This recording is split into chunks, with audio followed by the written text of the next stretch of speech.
I've never played the National Anthem before, anywhere, really. So it'll be nice to do that for the first time. if there ever is another time, I want it to be this time here in Tiger Stadium. So I still call it Tiger Stadium. Sorry, Comerica. That's fair. Are you nervous a little bit? Now that you say that, maybe I should be. I just worry about the cold air on the strings of the guitar staying in tune. So we'll see how that goes. How much of a Tiger fan are you? Pretty big, to the point where I have to put a message out to the Detroiters. There was a movie called Tiger Town that was filmed in 1983. Well, I'm in the crowd of that movie. Roy Scheider was in that movie, right? Scheider, yeah, and the kid from Kramer versus Kramer. And so me and my mom, who's here right now, we were in the crowd. We came down to be in the crowd. So we bought the tape on VCR, and we're trying to pause it and trying to find ourselves where we are. If anybody out there can find me in the crowd, free tickets to the next show. Well, your mom's only that big. Finding her in a crowd would be a little bit tough, I would think. Yeah, that's very hard. Hard to find her anywhere. Yeah.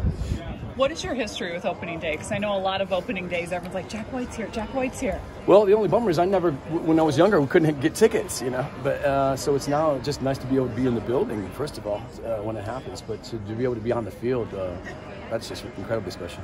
If you've got him on your TV, you've got the Tigers on your TV. So what do you think of this year's team? I really love them. It's really great. I love Badu. I love Haas. I love the pitching staff now. I think that the spring training games really showed we got something really cooking, and it's not even at full speed yet. So I'm impressed, and I think, like I've been saying, I think they're going to win 90 games. I think they're going to make it in the playoffs. I don't think they're going to win independent, but I think they're going to make it in the playoffs. I think and if they're in the playoffs, you'll be here. Of course I will. Yes, of course. Did you ever imagine you become such a big part of the sports scene here in this state with the bats that you partnered with Ian Kinsler originally, and then the Seven Nation Army at Michigan Stadium? How aware of you were that, and how much did you think this would be a possibility? I didn't. When I started touring when I was younger, I had to stop watching baseball because I was just no time, and there was never a place to do it. You were always gone. You know, we were always in Europe or something like that, or in the middle of some place in America where you couldn't get the game. So before the internet, you know, so it was. It's so great to have been able to reconnect with it. But with war stick bats, just incredible. I mean, we had a game a couple of years ago. There was 7 Tigers using our bat in one game, and that was just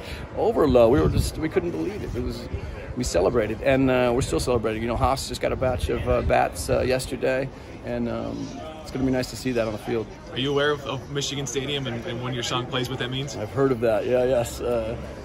It's incredibly special. That song's taken on a sort of a folk music thing, a vibration to it. So I don't know how that happened, but it did. And as a songwriter, you couldn't ask for anything more than that. Thank you. I'm sorry, I just